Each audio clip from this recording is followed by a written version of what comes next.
oh, one reason I love you is I love your voice. Oh my god! Hey guys, welcome back to my channel. So I'm here today to talk about Real Housewives of New Jersey, Season 12, Episode 7, Allegation, Aggravation. The title says it all. Let's go ahead and jump right on into it. But first, be sure to like, comment, and subscribe, of course. So before we get into the allegation stuff against Louis, obviously, we resume with the boys' night from hell, basically. And so Evan, he's still going off on Bill. He's saying, oh, he's an accomplice in his wife's misdeeds. He broke guy code. He brought up something about guy code and Bill, like, not adhering to it. And it's like, Evan, like, guy code is to not talk shit about a guy's wife. You know what I mean? Like, that's a pretty big part of guy code as well. You know what I mean? Like, so whatever. All of a sudden, everyone wants to have a big old fucking dick and balls and be all about guy code and it's like, Evan, like, shut the fuck up. He's getting all buck out of nowhere. And I don't know. I am not with it. Evan just... People have been talking about Evan on Twitter, like, gushing about how hot he is ever since last season. But it's like, I don't know. I feel like he's getting a little bit less... I don't find it to be as very attractive. I don't know. I don't see what he's doing as being... Cause it's not coming off as, like, oh, I'm being macho, sticking up for my wife. He's just coming off as, like, a little shit talker who's being, like, a bad friend. You know what I mean? It's not giving what Evan thinks it was giving, I guess. And so Frank, he does go after Bill. He gets up and tries to bring Bill back, but Bill ends up just bouncing. And then Frank brings up that Bill's standing by his wife, which is basically the same thing that every man there would have done. You know what I mean? He's like, yeah, he's sticking up for his wife just like all the rest of you guys would have done, you know? But he said it in his confessional, not like at the table. But he was kind of sticking up for Bill a bit at the table, and he did say something along the lines of, like, let the drama stay between the women, and, you know, 'cause that's how the guys of New Jersey have always worked, you know, no matter what's going on with, like, with the women, the dudes always have their own little pact going on, and now it seems that the drama is starting to spill over, you know what I mean, just namely because Joe Gorga is kind of involved in that drama, his name was involved at least. So yeah, that goes on. Louis then shows up, and of course, butthurt ass Joe brings up how he was so shocked that Louis, you know, went back to Jennifer's after she called him a little bitch girl. He was just so surprised by that as he spent the night there. And it's like, Joe, shut the fuck up, bro. It's like, what was Louis supposed to do? Tell Teresa, who's the only one who owes you loyalty of any sort, you know, being like, oh, I don't feel right about this. You know, he's just doing what his partner is. He's going with the flow, basically, you know? So I don't know, I thought Joe was being a little bitch about that. And this was really interesting. So Joe Gorga brings up the fact that there are general allegations against Louis. Now, he doesn't go into detail or anything. He just brings up, oh yeah, the allegations swirling around, whatever. And then Tiki, he specifies that, you know, it's about hitting his ex or his ex-fiance in front of her children, allegedly. So Joe kind of brings it up, but Tiki really drives it home with this. And I was really surprised by that. And Tiki does also bring up that, like, it's because Tracy's kind of pushing the subject with him, like, asking him questions. So it's kind of, he brings up that's kind of back to Tracy. But Louis denies the matter. He says that he never got violent with anyone. And then he brings up he says that the accuser, his ex-fiance, is supposedly crazy. Like, he brought up the fact that in response to the rumor about Louis, he brought up that there was allegedly a rumor about his ex that she allegedly stabbed her ex-husband with, like, a butcher knife or something like that, or, like, went after him with a knife. So he kind of brought that up, and it seemed really deflecty to a lot of the people. But the guys, you know, they just react in a pretty standard guy manner. They're just like, all right, we owe him the benefit of the doubt. Joe Gorga is just basically like, well, I just want to know how he was with my sister. That's all that matters to me. But they're kind of weirded out by that. They're all kind of seeing through Louis. Basically in response to Louis being thrown under the bus, he throws his accuser under the bus in a way to almost invalidate. Margaret almost brought that up verbatim, that he's trying to almost invalidate her accusation. So that seemed really weird of Louis, but So the boys' night kind of abruptly ends. We don't really see them shuffle out or anything, and we go to them being all hungover and shit. And I didn't mention this earlier, but this episode kind of fucking sucked. There was, like, it kind of moved quickly. There was a lot of like little filler scenes. This was the first episode of this season that was like, okay, that was kind of a shitty episode. You know what I mean? So that was this one. So they're all hungover, kind of going house to house and shit. And then, again, the women kind of bring up the fact that they don't want to discount Louis' accuser, just because of his... They don't want to kind of disregard the claims that Louis was violent against a woman just because he made claims against that woman. You know what I mean? So people are kind of bringing that up. We bounce over to Teresa, who is big mad over Tiki questioning Louis and the fact that Tracy was basically like egging Tiki on in a way. So Teresa's being really protective. She straight up tells Louis, like, I'll protect you. So, yeah, she's kind of upset with Teresa's kind of upset with Tracy. But, Louis kind of reassuring her that, you know, Tiki didn't ask me anything, weird, anything. He was just straight up about it, you know? And then we bounce over to Jen real quickly, and we kind of see her reaction to what went down that night.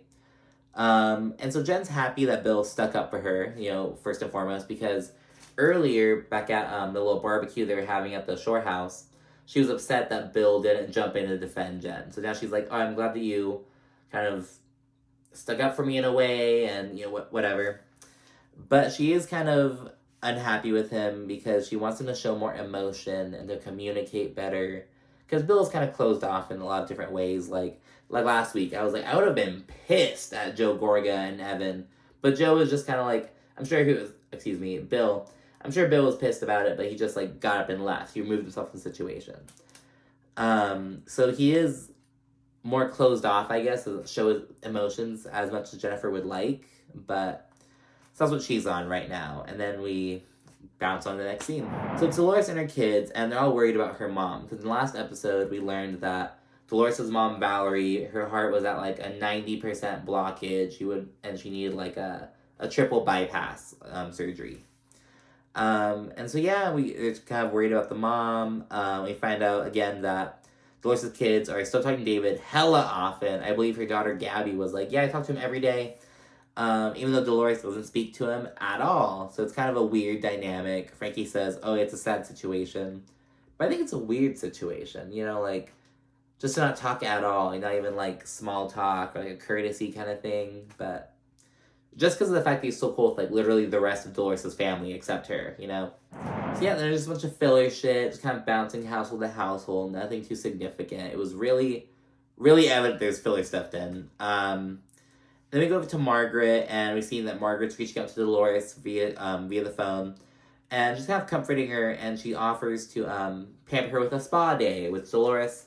Dolores kind of talks about how she's always been very independent, like, pull yourself up by the bootstraps kind of shit. So she feels good to have, with the fact that Margaret is kind of taking the initiative to kind of pamper Dolores and give her kind of a little bit of an escape from reality, if you will.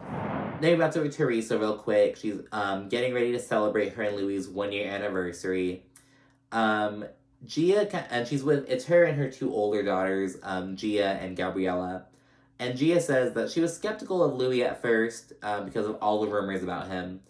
And Teresa kind of just goes in, like, giving advice. She's like, oh, you can't always listen to what's out there about people, blah, blah, blah. And it's like, should you be telling your daughter? I don't know. But anyway, Teresa's kind of just talking about that. The girls are really happy for Teresa because she's happier. Because she's happy. It's like, as long as you're happy, we're happy. You know, that kind of thing. And Teresa is so sprung. It is borderline disgusting. She's so emotional, whatever. But, you know, I'm being dramatic with it, disgusting. But it's good for her, you know. She's just so sprung. It's like, damn, bitch, you know. Teresa, get up! But, you know, whatever. And then it bounces to Melissa, you know, who doesn't really have much going on. And she's trying to throw Antonia a Sweet 16 party. She talks about how she herself didn't ever have a Sweet 16, so she wants to give her one. But Antonia's kind of whatever about it. Antonia's actually big mad that she got moved to a new school in the midst of high school. And so, basically, Melissa and Joe Goria, they moved to Bergen County, so a bit closer to New York City. And basically just only because of the football program. She straight up said that they have a really good football program over there, and her sons are athletes, and she wanted to do that. But because of that, she had to pull Antonia out of school and switch her over.